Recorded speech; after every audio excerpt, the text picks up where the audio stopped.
Olá, boa noite. Estou aqui para te convidar para participar conosco mais uma vez desse nosso culto online, que está sempre indo ao ar aqui no YouTube às quartas-feiras. Hoje é dia 13 de julho de 2022. Espero que você esteja bem aí na sua casa, que você esteja bem com a sua família.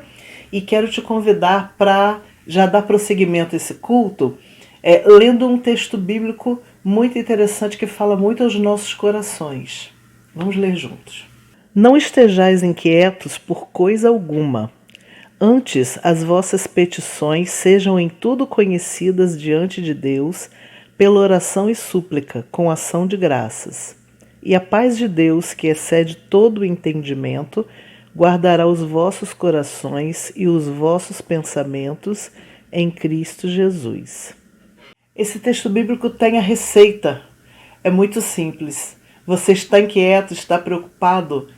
Coloque diante de Deus as suas súplicas, as suas preocupações, as suas inquietações, e a paz de Deus virá e encherá o seu coração. É assim que nós devemos fazer todos os dias, é assim que nós devemos nos relacionar com o nosso Deus, confiando nele e colocando diante dele as nossas ansiedades. O hino que nós vamos cantar agora fala: com a minha voz clamo ao Senhor, com a minha voz ao Senhor suplico. É uma oração de quem está muito angustiado, de quem está realmente precisando do socorro de Deus, e Deus vem e socorre essa pessoa. Então presta bastante atenção na letra dessa música, também a letra de um salmo, não é? E com certeza ela vai falar ao seu coração. Espero que realmente essa mensagem faça muita diferença na sua vida nessa noite.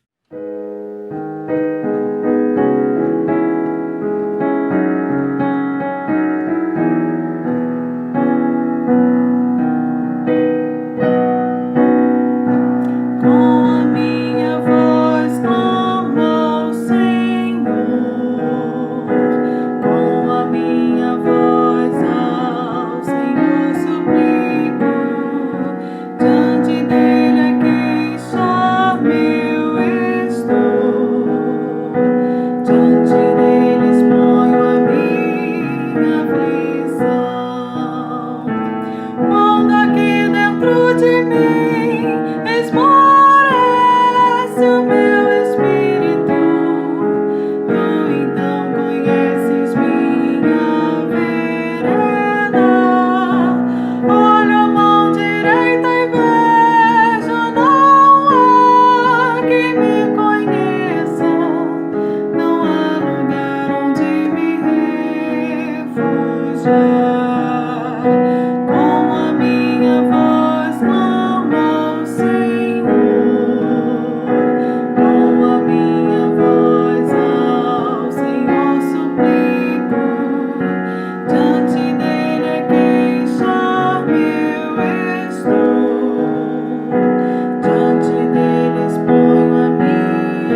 No domingo passado, nós abrimos a campanha de Missões Rio, lá na igreja.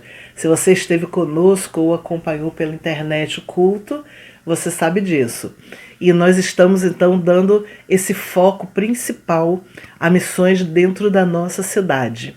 E eu não sei se você conhece um hino que nós vamos cantar agora, mas eu gostaria que você aprendesse e prestasse atenção na letra, porque ele diz que a cidade vai se transformar, a cidade vai ser modificada, a cidade vai melhorar se as pessoas crerem no Senhor Jesus. Quem tem que levar a palavra do Senhor Jesus para essas pessoas? Nós. Como diz o tema de Missões Rio, nós todos juntos e gerando vida para a nossa cidade.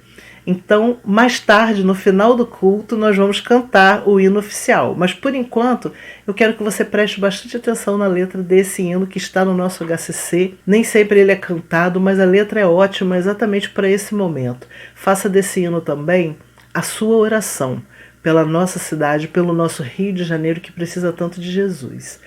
Depois do hino, o pastor Alex vai então trazer a mensagem aos nossos corações.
Olá, meu irmão, olá, minha irmã.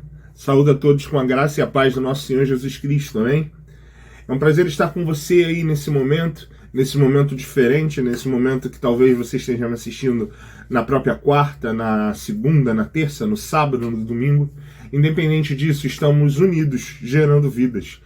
Bem, como os irmãos sabem e falei no nosso último domingo, nesse momento, no mês de julho, estamos celebrando ou estamos juntos vivendo o momento de Missões Rio.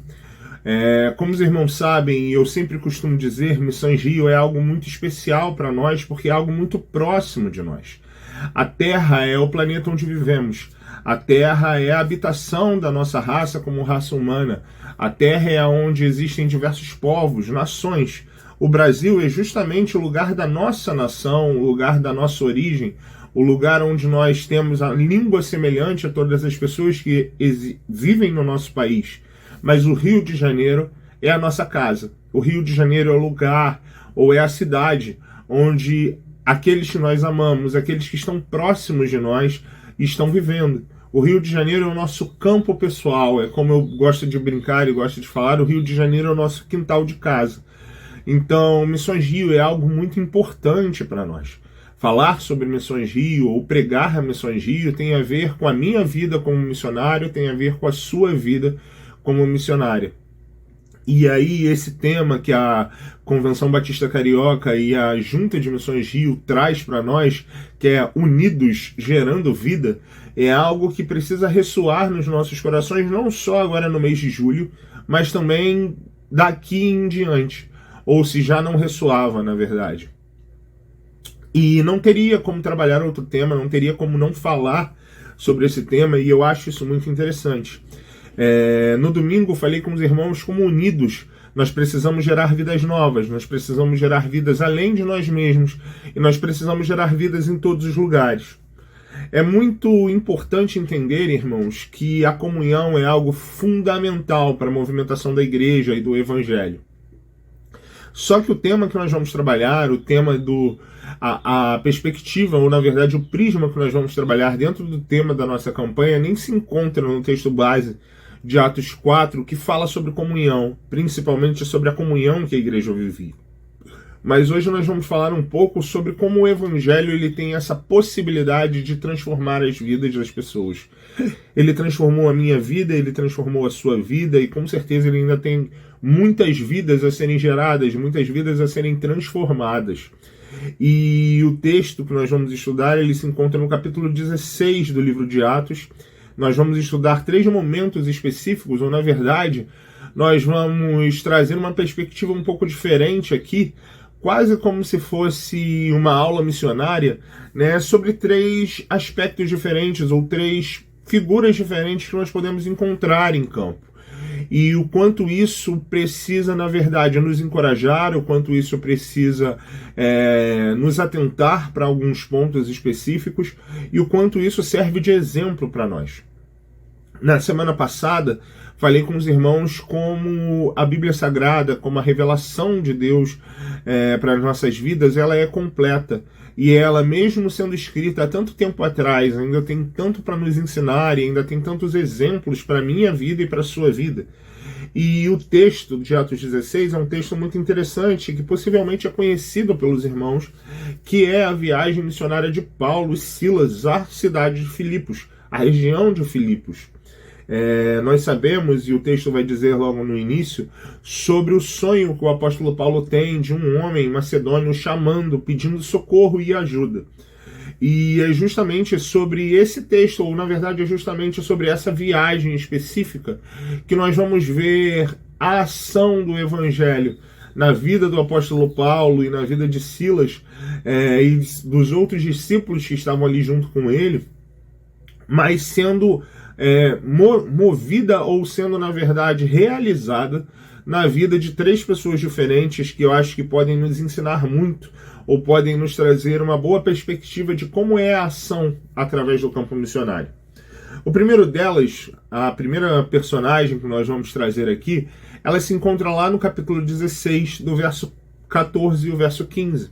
O texto vai estar sendo projetado na tela, a versão que eu vou estar lendo agora é a NVI. Se você, por acaso, tem uma outra versão de Bíblia em casa ou gosta de uma versão diferente de Bíblia, pode estar anotando o endereço e estar lendo na sua reflexão diária, estar lendo no seu momento de devocional. Mas o texto, nesse momento, vai dizer o seguinte: uma das que ouviam era uma mulher temente a Deus chamada Lídia, vendedora de tecido de púrpura, da cidade de Tiatira. O Senhor abriu seu coração para atender à mensagem de Paulo. Tendo sido batizada, bem como os de sua casa, ela nos convidou dizendo: se os senhores me consideram uma crente no Senhor, venham ficar em minha casa. E nos convenceu. É muito interessante pensar no exemplo de Lídia, porque aqui nós temos uma mulher que é um exemplo muito importante para nós, porque é um exemplo que nos enche de esperança. Quando pensamos no campo missionário, ou quando pensamos na ação missionária, muitas vezes o nosso coração pode se encher de dúvidas ou até mesmo de receio, pois afinal de contas, muitas vezes nós não sabemos quem vamos encontrar, não sabemos com quem vamos estar convivendo, mas com quem nós vamos estar interagindo especificamente. Mas é interessante como Lígia é um exemplo de muitas pessoas que nós podemos encontrar no campo. Alguém que, como o texto vai dizer, já conhecia o Senhor ou já ouvia falar do Senhor e tinha o seu coração voltado a essa mensagem. E a fala de Paulo e Silas aqui, a pregação desses homens, ele não só toca no coração de Lígia, mas ele concede a ela essa transformação que não afeta somente ela, mas também sua casa. Através de uma simples palavra, através possivelmente de um momento de reflexão e de uma conversa desses homens com outras que estavam ali os ouvindo, falando sobre a mensagem de Cristo. Então o exemplo de Lídia, ele precisa nos encorajar, porque existem muitas pessoas aí fora que ainda não foram, mas que querem ser tocadas por Cristo, que ainda não foram, mas querem receber em suas vidas a ação do Santo Espírito de Deus e a palavra de Deus. Então, quando pensamos no campo missionário, também precisamos pensar exatamente nessas pessoas. Pessoas que ainda não encontraram a voz certa para falar com elas. Como eu disse no domingo, você possivelmente pode ser a ferramenta que Deus escolheu para tocar no seu vizinho, no seu colega de trabalho, no seu colega de escola. Então, talvez seja exatamente uma Lígia que espera você no seu campo missionário. E isso precisa te encorajar. Isso precisa tocar no seu coração. E aí nós seguimos entendendo que também existem ações e movimentos diferentes, porque a viagem de Paulo continua. E lá no verso 16 ao verso 18, o texto vai trazer uma personagem um pouco diferente. Vai trazer uma reação e uma movimentação um pouco diferente, que eu acho que também tem muito a nos ensinar. E o texto vai estar dizendo o seguinte: certo dia, indo nós para o lugar de oração, encontramos uma escrava que tinha um espírito pelo qual predizia o futuro. Ela ganhava muito dinheiro para os seus senhores com adivinhações. Essa moça seguia a Paulo e a nós gritando: estes homens são servos do Deus Altíssimo e anunciam o caminho da salvação. Ela continuou fazendo isso por muitos dias.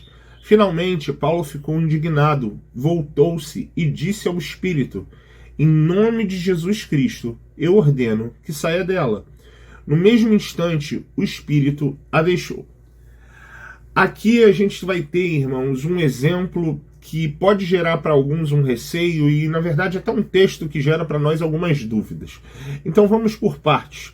Primeiro no contexto teológico, no entendimento que nós temos aqui, por que será que esse espírito seguia esses homens dizendo essas palavras? Afinal de contas, o texto nos dá a entender, e a partir do momento que nós percebemos que o apóstolo Paulo repreende o espírito que habitava nessa mulher, como pode esse espírito estar de forma tão ambígua dizendo quem era o apóstolo Paulo e aqueles homens e qual era a natureza da mensagem deles, se esse espírito possivelmente seria um espírito maligno, um espírito de adivinhação que era utilizado para gerar lucro para a cidade ou, na verdade, para alguns homens que eram servos, ou que, na verdade, servos não, que eram senhores daquela escrava.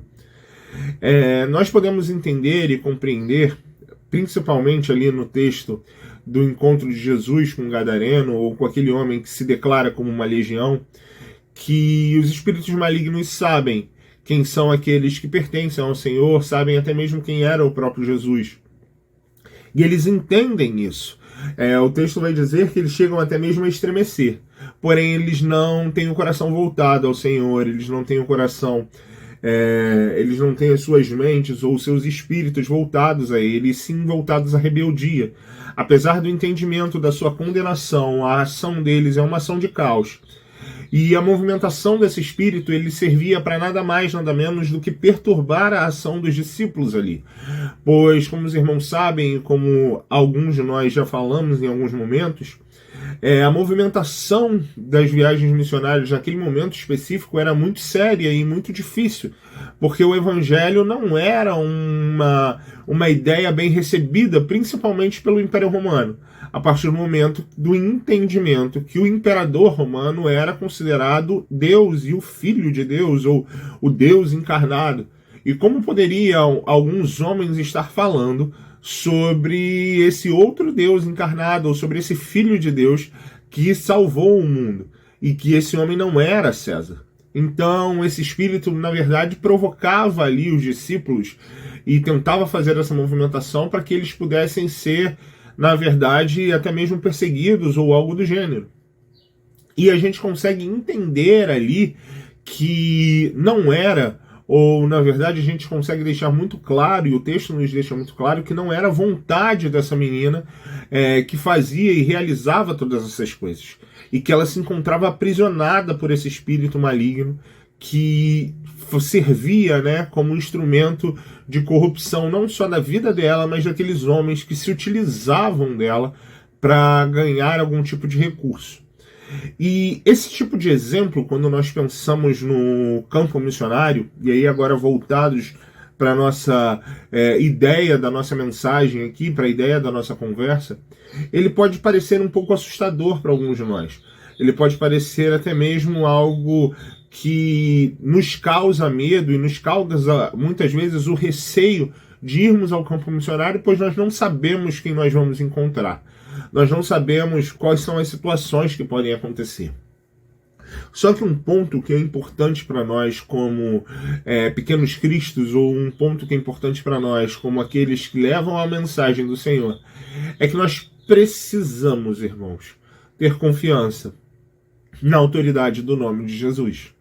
O apóstolo Paulo aqui, ele não se utiliza, né, do nome dele, não se utiliza de sua sabedoria, ele não se utiliza de seus dons e talentos, mas ele se utiliza do nome do Senhor Jesus, para que esse espírito se calasse e libertasse essa menina. Nós sabemos, entendemos, como o próprio Paulo vai escrever em Colossenses, que todas as coisas estão debaixo do poder de Deus, que todas as coisas estão debaixo da autoridade de Jesus, e todas elas foram concedidas a ele pelo Pai. Então, faz parte da nossa missão, como o próprio Jesus explica, que as portas do inferno não podem prevalecer contra a igreja. Nós precisamos, como crentes, precisamos, como cristãos, entender o poder da autoridade do nome de Jesus. Entender que nós fomos convocados pelo Senhor para levar essa mensagem que liberta e transforma. Não é por conta da minha vocação, não é por conta do meu poder ou algo do gênero, mas sim por conta da autoridade do nome de Jesus. Eu sou um homem pecador como qualquer outro. Eu sou um homem que não tem grande diferença de qualquer outra pessoa, mas eu reconheço a minha dependência e as minhas falhas diante do Senhor. E eu me coloco à disposição dele para servir a sua vontade. Então, a partir do momento que o Senhor me coloca diante de uma situação como essa, eu entendo que eu sou a voz que ele escolheu para ser utilizada como a ferramenta para libertar a vida de uma pessoa desse tipo. Nós precisamos atentar e entender que a nossa vida e a nossa caminhada com o Senhor precisa ser constante. A nossa busca pela santificação diante do nome do Senhor precisa ser constante para termos a autoridade que nos é concedida pelo nome de Jesus. E isso, como eu disse, é autoridade, não poder. Pois o poder ele se encontra justamente no nome de Jesus. O poder se encontra justamente na pessoa de Jesus. E é o Santo Espírito de Deus que habita em nós, que nos concede a possibilidade de estarmos atuando. E isso faz parte da nossa missão. Isso faz parte do nosso convívio. Estarmos livrando e estarmos atuando como esses agentes do Senhor de libertação para aqueles que estão perdidos, para aqueles que estão presos, até mesmo para aqueles que estão sendo oprimidos por esses espíritos malignos. E quando eu falo sobre isso, não falo só da realidade do mundo espiritual, mas falo também da nossa realidade social e da nossa realidade de contexto, onde muitas vezes nós como igreja precisamos livrar as pessoas do inferno social que elas vivem, de ajudá-las e a estender a mão àquelas que precisam, estender a mão àquelas que não têm a possibilidade de simplesmente sair de situações ou de se livrar de situações onde elas estão sendo oprimidas também de alguma forma. Então, nós precisamos entender que o nosso campo também tem a ver com isso. E aí, por fim, o nosso último exemplo, o nosso último personagem, que pode ser alguém que nós vamos encontrar em campo, talvez um dos textos mais famosos desse capítulo, que é o texto quando Paulo e Silas já são presos após libertar essa menina, que se encontra lá no verso 27 até o verso 34, que vai dizer o seguinte: o carcereiro acordou e, vendo abertas as portas da prisão, desembainhou a sua espada para se matar, porque pensava que os presos tivessem fugido. Mas Paulo gritou: não faça isso, estamos todos aqui. O carcereiro pediu luz, entrou correndo e, trêmulo, prostrou-se diante de Paulo e Silas. Então levou-os para fora e perguntou: senhores, o que devo fazer para ser salvo? Eles responderam: creia no Senhor Jesus, e serão salvos, você e os de sua casa. E pregaram a palavra de Deus, e ele e todos os de sua casa. Naquela mesma hora da noite, o carcereiro lavou as feridas deles, e em seguida ele e todos os seus foram batizados. Então os levou para sua casa, serviu-lhes uma refeição, e com todos os de sua casa alegrou-se muito por haver crido em Deus. Aqui nós temos um exemplo muito interessante, porque a figura desse carcereiro ele se diferencia de Lídia e se diferencia dessa menina que foi liberta, porque nós temos aqui alguém que presencia uma ação miraculosa do Senhor. Lídia é alguém que tinha o coração voltado a Deus, era alguém que só precisava de uma palavra específica para reconhecer o Senhor Jesus como o Senhor único e suficiente Salvador. Aquela menina é alguém que estava sendo oprimida por um espírito maligno e tem a ação de Deus a libertando. Mas esse carcereiro é um homem que estava cumprindo a sua função. É um homem que talvez nunca havia ouvido falar do Senhor, nunca talvez conhecia ou não conhecia o próprio apóstolo Paulo, Silas ou qualquer um daqueles homens, e estava ali, mas porém a circunstância, a ação miraculosa de Deus e a ação de Deus para mandar Paulo e Silas para aquela prisão e alcançar esse homem é algo extraordinário, porque esse homem vê algo extraordinário acontecendo diante dos olhos dele. E muitas vezes nós precisamos entender que a ação de Deus, ela é constante, ela é real, e nós às vezes vamos estar no lugar certo e no momento certo, assim como foi com Paulo e Silas. E nós precisamos estar atentos à ação de Deus para nos juntarmos a Ele na nossa missão, para nos juntarmos na ação dele.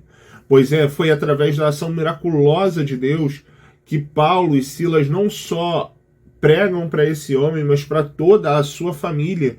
E toda a sua família vem a se converter, vem a se entregar nas mãos do Senhor. Então, irmãos, para entendermos e até concluirmos a nossa mensagem, a gente precisa, ou nós precisamos, na verdade, entender que independente do movimento, independente de quem seja que nós vamos encontrar no campo, independente de ser aquela que está pronta para ouvir a mensagem, aquela que precisa ser liberta, aquele que não sabia sobre a mensagem, mas existe uma movimentação direta de Deus para que ele receba essa mensagem, essa é a nossa missão. Esse tem que ser o nosso propósito. Fora tudo isso que nós refletimos, fora isso, tudo que nós pensamos aqui e conversamos aqui, nós precisamos entender que como igreja nós vamos encontrar esse tipo de pessoas e nós precisamos juntos estar dispostos a gerar vida. Que o Senhor nos abençoe. Nós já estamos encerrando por hoje o nosso encontro semanal aqui. Só passei mais uma vez para te lembrar que no sábado, dia 16, a partir das 18 horas, nós teremos o encontro da juventude lá na igreja, o culto jovem. Só que é para a igreja toda, não é para os jovens apenas. Eles vão dirigir a programação, que é feita com muito carinho para a igreja toda e para visitantes também. Então, participe, esteja lá nesse dia. Com certeza vai ser muito bom para os nossos corações e Deus vai nos falar poderosamente naquela noite. Agora nós vamos ouvir mais uma vez, já ouvimos no domingo, já cantamos e vamos ouvir agora mais uma vez e cantar junto o hino oficial de Missões Rio. Nós vamos cantar durante todo esse mês, então já vai aprendendo, tá bom? Boa noite e até o final da semana.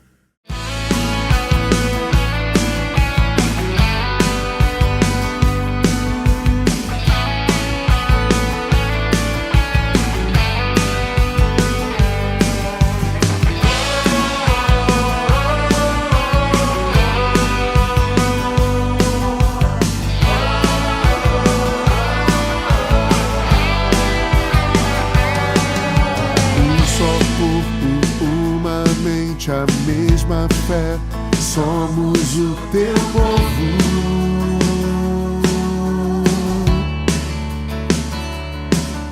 Geração eleita, povo adquirido, somos o teu povo.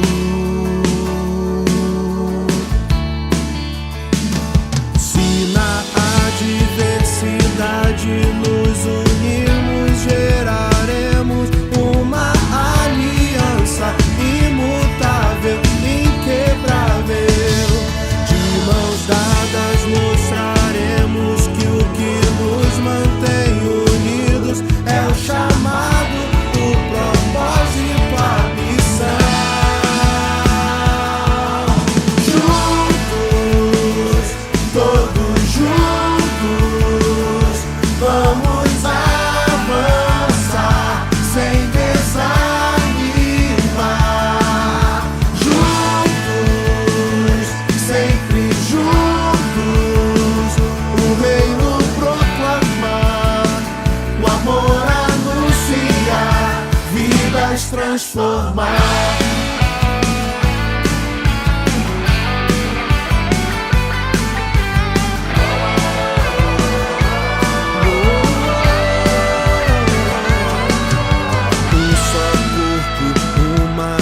A mesma fé, somos o teu povo.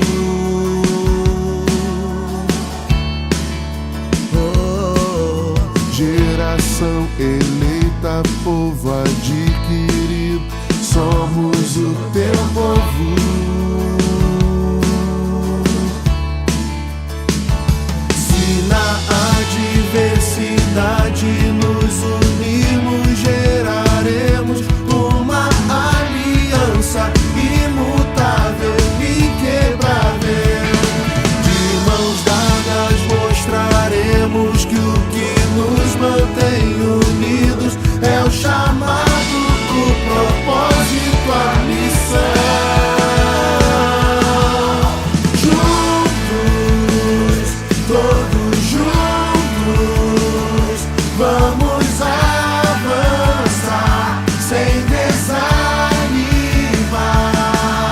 Juntos, sempre juntos, o reino proclamar, o amor anunciar, vidas transformar.